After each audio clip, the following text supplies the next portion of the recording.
I'm sitting in my car outside my apartment, afraid to go inside because I'm not sure if I can still look my husband in the eye. I never imagined that I'd be the girl who ruined a wonderful thing over some foolish feelings. I'm Savannah, a 31-year-old Colorado native, and I'm going to tell you how my inability to keep my act together ruined the most stable relationship I've ever been in. At a friend's housewarming celebration 3 years ago, I got to know Ryan. He had a real grin and the quiet confidence that comes from truly having your life together. Unlike the people I normally went for, he also didn't have a fancy car or expensive clothes. Since our wedding last year, things have been decent, if not perfect. The fact that Ryan works as an accountant says it all. He is trustworthy, realistic, and about as fascinating as watching paint dry. Don't get me wrong, he's a terrific man. Sometimes he pays our expenses, keeps track of my mother's birthday, and never gripes when I overspend on skincare products. These days, though, it seems like we're just going through the motions. Fridays are spent watching Netflix and ordering takeout. Saturdays are spent shopping for groceries. Sundays are spent preparing meals, and so on. This is what growing up looks like. I kept reminding myself, but I kind of missed the butterflies. No, after Blake began working for my marketing company 2 months ago, things took a turn for the worse. On the first day, I swear my heart stopped for a moment when he entered the room wearing this well-fitting suit and a scent straight out of a magazine advertisement. It wasn't just that he was attractive, though he certainly was, but also the way he held himself, as if he was too preoccupied with his success to notice how wonderful he looked. I initially convinced myself that my offer to assist him in learning the ropes was merely a nice gesture. In any case, Ryan was working late hours in an attempt to become a partner at his company. I started going out for coffee with Blake during breaks, and unlike Ryan, who only reminded me about our mortgage and being realistic, he truly listened when I talked about my aspiration to establish agency someday. The true issue began when we had to collaborate on this large project. Drinks at this small tavern around the corner became supper orders after late evenings at the office. I knew Blake was flirting, but I didn't stop him from saying things like, "It's crazy how someone so beautiful could be so down to earth. And a woman like you deserves to feel excited about life." It was nice to be wanted once more. Ryan became aware that something was wrong when he inquired about my days. I would respond incoherently, feeling bad but not bad enough to stop. He attempted to arrange a romantic date night one evening, but I had Blake invite me to this new rooftop bar, so I made up an excuse about a work deadline. Sometimes, when I close my eyes, I can still see the expression on Ryan's face. The situation with Blake continued to worsen. Touches that seemed harmless become lengthy embraces. Late at night, he would text me, even though I knew I shouldn't. I would reply, "In the meantime." Ryan was being Ryan, the same trustworthy man I fell in love with, making sure our retirement savings were in order and making plans for the future. But all of a sudden, that wasn't sufficient. Blake gave me a kiss in the parking garage after work last week. I kissed him back instead of pushing him away, and it felt like all the romantic movie scenes combined into one. However, Ryan had prepared my favorite dinner for me when I got home because he felt that I had been under a lot of stress lately. That night and every night after that, I hardly slept. I'm now trapped in this disaster that I made. Every time Blake glances at me at work, I experience a mixture of guilt and exhilaration. I feel like the worst person in the world every morning when Ryan gives me a farewell kiss. Blake continues, stating that life is too short to settle and that we could be a great couple. Although Ryan is clueless, he is aware that something is off. I feel worse because he's been trying harder lately. Sometimes I go through our wedding pictures, trying to recall why everything seemed so perfect at the time. Ryan is stable and not dull. He is astute about our future. He is not unambitious. I know this in my mind, but all of that reasoning is thrown out the window when Blake texts me to say he can't stop thinking about me. How does this make me a person? I'm giving everything up for a guy who makes my heart race, even though I have an incredible husband at home who would sacrifice anything for me. Even though Blake is presumably just another gamer, the way he stares at me gives me a sense of life that I haven't had in a long time. I keep telling myself that I'll stop it tomorrow and concentrate on my marriage. But when that day arrives, I find myself in the same vicious cycle again. The worst thing, I know exactly what I'm doing. deep down, for something that most likely won't endure past the honeymoon period. I'm risking everything I have in my life. However, the emotion persists even after realizing that. I still check my phone every 5 minutes in the hopes that Blake has texted. It doesn't increase my enthusiasm for spending time with Ryan. On movie evenings, I'm sitting in my car gazing at my front door, trying to decide if I should go to Blake's apartment and blow up my whole life or go inside and try to mend my marriage. Quite pitiful, isn't it? I'm sure I'm not alone, though, because I've had the same feeling at one point, teetering on the brink of something, knowing you should back off, but wondering what would happen if you just leaped. It was that night when I went inside. A home remodeling show was playing in the background while Ryan slept on the couch. On the coffee table, he had a small post-it note that read, "Microwave dinner, love you." I felt as though my gut was knotted up. I was unable to eat, sleep, or do anything but think about how I was destroying everything. Blake had coffee prepared for me at work the following morning, exactly the way I like it, with vanilla creamer and way too much sugar. Ryan never remembers the vanilla. There would be more late nights working because we had this major presentation coming up. I felt like I was back in high school every time Blake's palm touched mine, while we were both staring at the same computer screen. Isn't that stupid? Not a married woman with a mortgage, but some adolescent with a crush. Things began to become nasty at that point. Blake asked me to attend this two-day marketing conference in Denver, which is clearly overnight. I informed Ryan that it was a leadership development event only for women. He helped me pack and was really encouraging. As he folded my clothing and asked if I needed him to send me off at the airport, I felt terrible. I told him that I couldn't bear the shame of him taking me to see another man, so I would just take an Uber. At least I didn't lie about the conference being real. However, Blake and I were seldom leaving the hotel room as others were attending seminars and networking. It was as if we were in a bubble, immune to the effects of reality. Just room service and the butterflies in my stomach every time he looked at me. No obligations, no guilt. But as I went home, reality set in, knowing that I would be exhausted following the conference. Ryan had prepared for my next week by cleaning the entire house. He wanted to know all I had discovered. I hated every syllable of the bullshit I made up about leadership techniques and personal branding. Blake became more assertive at that point. He wanted me to leave Ryan. He began discussing this employment possibility in Seattle and suggested he could get me in as well, adding that we could create a wonderful life together where no one knew us. We could start over. It sounded quite alluring. A part of me wanted to just pack up and leave because of how big the marketing environment is in Seattle, and I was starting over somewhere fresh. However, I would then give Ryan a close look. He always makes sure my car has enough gas because I detest stopping at gas stations. He sends small notes in my lunch, and his eyes crinkle when he laughs at the dumb dad jokes he likes. He's not flawless. Despite the years we've spent together, he loves me, really, really loves me.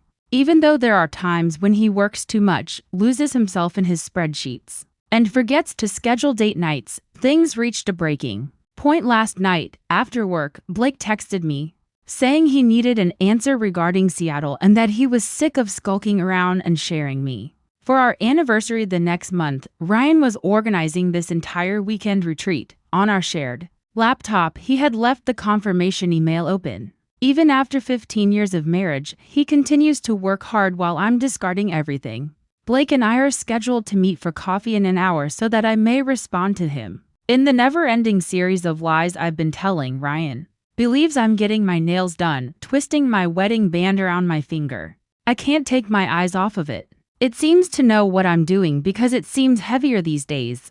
The problem is that I am well aware of Blake's personality. I would have fallen for him in my 20s because he exudes charm, has lofty goals, and wears pricey cologne. The type of person who makes you feel unique until you learn that he does the same for everyone. However, being aware of that doesn't lessen my desire for him or alter how alive I feel when we're together. I met Blake at this small coffee shop downtown, which is, I suppose, neutral territory. When I entered, he was already there, wearing an expensive suit that made him look like he was straight out of a magazine. He began talking about Seattle before I could even sit down, pointing to apartment listings on his phone and discussing this incredible marketing company he had been in contact with. Everything sounded flawless too ideal. That's when I realized something wasn't right.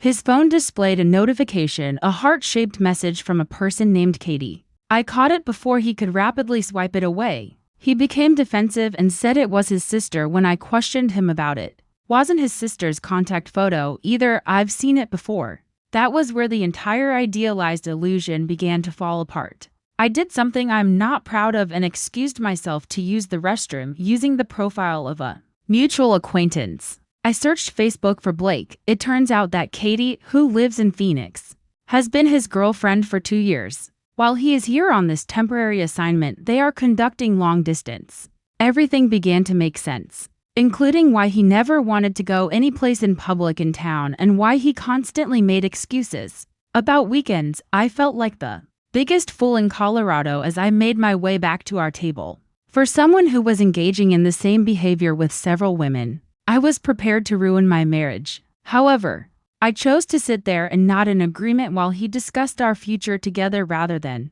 confronting him. Why? Because I would have to acknowledge that I had sacrificed everything for nothing if I admitted that I had been duped. Later that evening, the worst thing happened. This was a surprise supper that Ryan had prepared. It was nothing special, simply takeout from the restaurant where we had our first date. He had recalled. He began discussing trying for a child in between pasta bites, explaining that he had been working additional hours so that we could begin saving money. In the meantime, I'm sitting there with my phone lighting up with texts from another man. I had trouble sleeping that night. Once more, I began searching through Ryan's phone.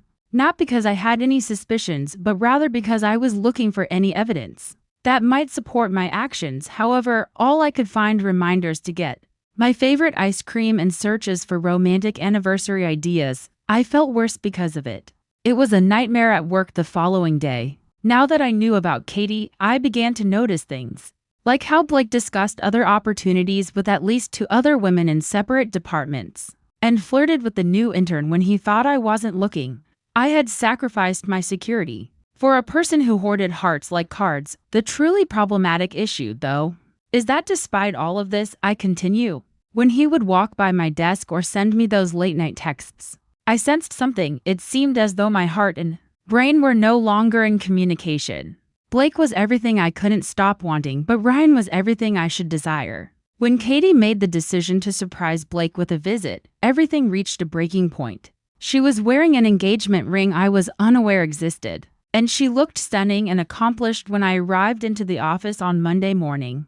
Blake seems to have seen a ghost. I suffered what seemed to be the longest panic episode of my life after locking myself in the rear restroom. Sarah from accounting entered at that point. After giving me a quick glance, she remarked, "He did the same thing to me last year." It turns out that I wasn't the first person in our office. After portraying Sarah, Blake informed me about 3 more women she knew who all believed they were unique and were prepared to transform their lives for him. The worst thing, Katie didn't know. I informed my boss that I had food poisoning when I left work early that day. Watching Blake and Katie pretend to be a couple was too much for me to bear. By now, Sarah and probably half the office were giving me pathetic glances, and I couldn't handle it. After hours of driving, I finally arrived at this dive bar where Ryan and I went on our first date. Even the bartender knew who I was. What a gut punch. Everything truly began to fall apart at that point. Ryan contacted me after I had had 3 drinks. He was concerned because, as is customary with abrupt departures, my manager had called him when I left early. I lied to him and said I was all right, just going out for drinks with some co-workers. As ever, he volunteered to come get me. Ryan, hasty refusal. He said that he traced my phone because he was concerned about my unusual behavior lately. He entered just as I was clearing up Blake's messages. The expression on his face was one of profound, heartbreaking disappointment rather than rage. "How long?" was the only question he asked after ordering a beer and sitting down next to me. I might have lied once more, erased everything, and tricked him into believing he was paranoid. However, after sitting there and staring at the man who had been my faithful lover for 3 years, I was at my breaking point. I filled him in on everything: Blake, the conference, Seattle, and Katie. I saw his knuckles whiten over his beer bottle as he grew quieter with each word. "I'll sleep at my brother's tonight. Figure out what you want, Savannah." He simply nodded. When I was done, took out his wallet, paid my tab, and left without making a sound or making a fuss. I realized then that I had been so anxious about having to choose between them, and that I might end up losing both. Work the following day was terrible. Katie was still acting like the contented fiancé. During lunch, Blake refused to even look at me. In the break room, Katie surrounded me with smiles and inquired about my wedding band. She also expressed how fortunate we were to have met such wonderful men. I threw up before I had even reached the bathroom. By the end of the day, my personal life was not just in disarray but had been utterly destroyed. Everything had been told to Katie by someone, most likely Sarah. The drama in the office erupted. In the midst of a team meeting, Katie confronted Blake. As it happened, he wasn't just stringing me along in the office. And he wasn't just engaged to Katie. When I returned home, my apartment was deserted. Ryan refused to take my calls and had not returned. On the kitchen counter, I discovered his wedding band with the words, "I deserved better than this." That's when it really hit me. So did you? I lost the one person who truly loved me for who I was because I had blown up my life for someone who only regarded me as another conquest.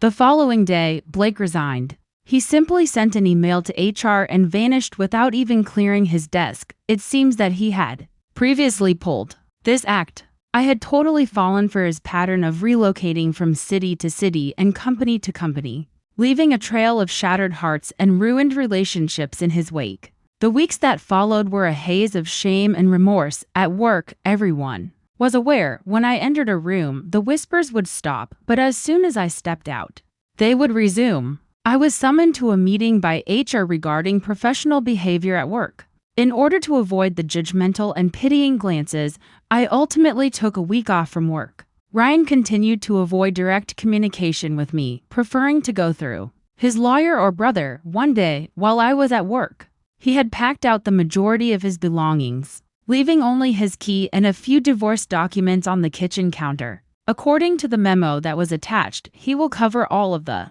costs. Like Ryan, he continued to take care of things despite being away from me. To be honest, losing Blake was more painful for my pride than my heart. The worst part was discovering this video from last Christmas. While searching on my phone one evening, I got flour all over Ryan and myself as we were baking cookies. He was attempting to wipe it from my nose while smiling and staring at me as if I were everything. I must have seen that video 100 times, wondering how I could have replaced something so authentic with something so phony. I made every effort to win Ryan back. I pleaded with his brother to speak with him, sent him lengthy letters outlining my situation, and even once visited his workplace. I had to be escorted out by security at that point.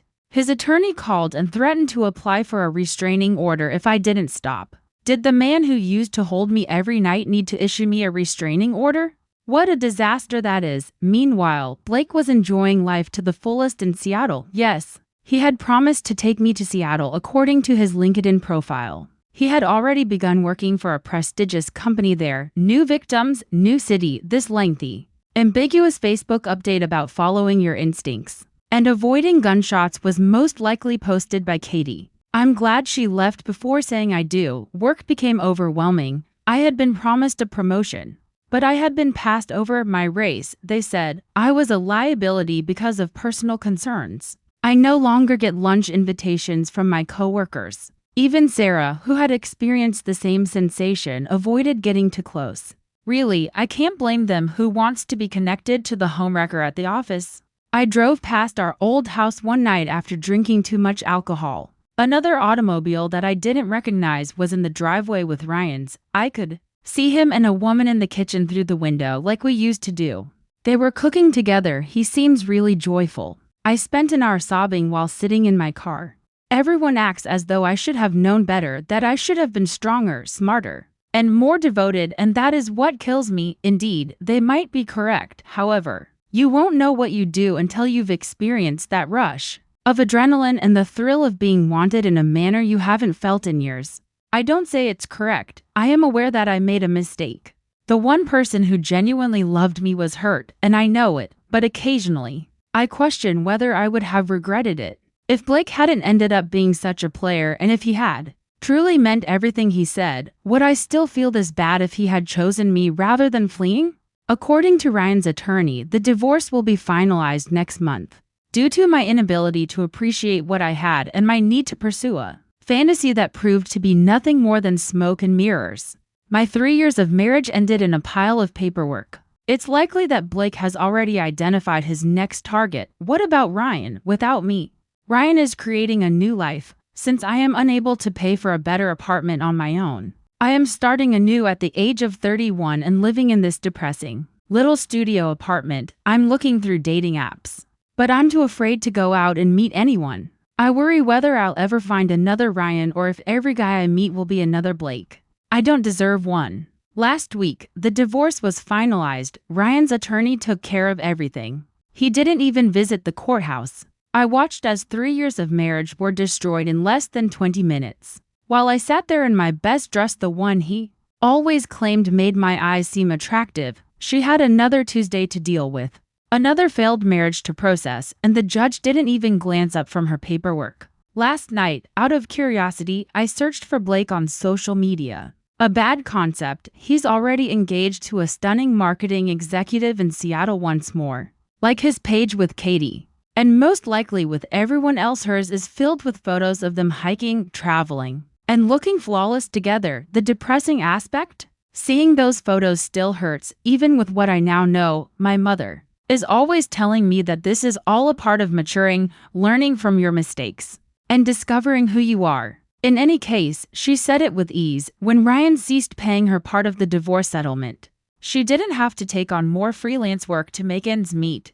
No one wants to choose sides, but everyone has, so she didn't have to see her entire circle of friends gradually slip away. The new woman Ryan is seeing is named Rachel. His sister's Instagram is where I learned about it. She used to call me for advice about boys, but now she won't even accept my follow request.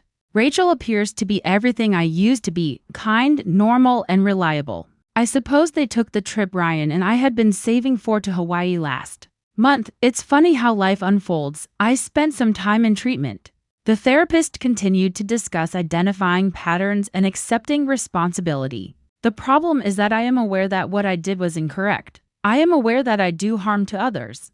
I am aware that I sacrificed something worthwhile for something phony. However, even though it was all a game to him, it doesn't change how stuck I felt in my marriage or how alive Blake made me feel. The quieter moments are the toughest, such as when I'm shopping for groceries and instinctively get Ryan's favorite cereal, when I'm watching TV and want to share a humorous work-related incident with him, or when I receive a promotion or achieve a goal.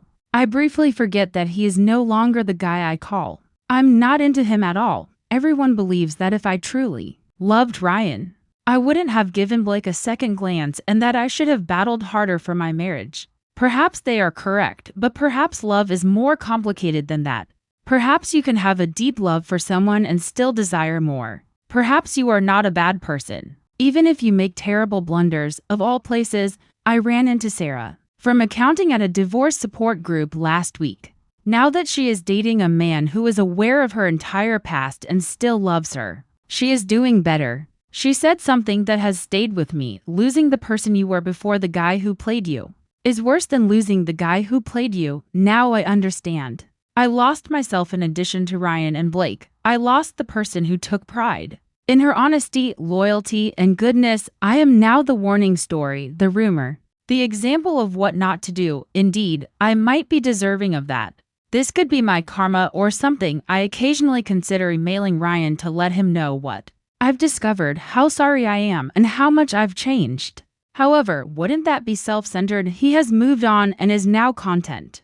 I would just be writing to him to cheer myself up, and haven't I been self-centered enough? My existence now consists of a job I can hardly stand, an apartment that never seemed like home, and relationships with men I never really trust, or worse, with whom I don't trust myself. Everyone claims that all wounds heal with time, but they fail to mention the scars. They don't tell you how many times you repeat every poor choice in the middle of the night, or how long you bear the consequences of your errors. However, do you realize what's truly broken? A small part of me still questions what would have occurred if Blake had been real, if all of those plans and promises had come to pass, and if he had truly loved me as much as he claimed to. Then, would it have been worthwhile if my happily ever after had just involved someone else? Would I still feel as guilty? I suppose I'll never find out. I only know that I've become the girl who tossed away a nice man because of a desire, the person who discovered the hard way that enthusiasm without faith is merely a recipe for catastrophe. That person must live with her decisions even if they keep her up at night. I might be able to forgive myself one day, Ryan might do the same one day. But I'm not holding my breath right now. I'm simply attempting to get by each day while trying to put the mess I made behind me. It's not quite a happy ending, but I suppose that when I picked the wrong guy for all the wrong reasons, I forfeited my right to one of them.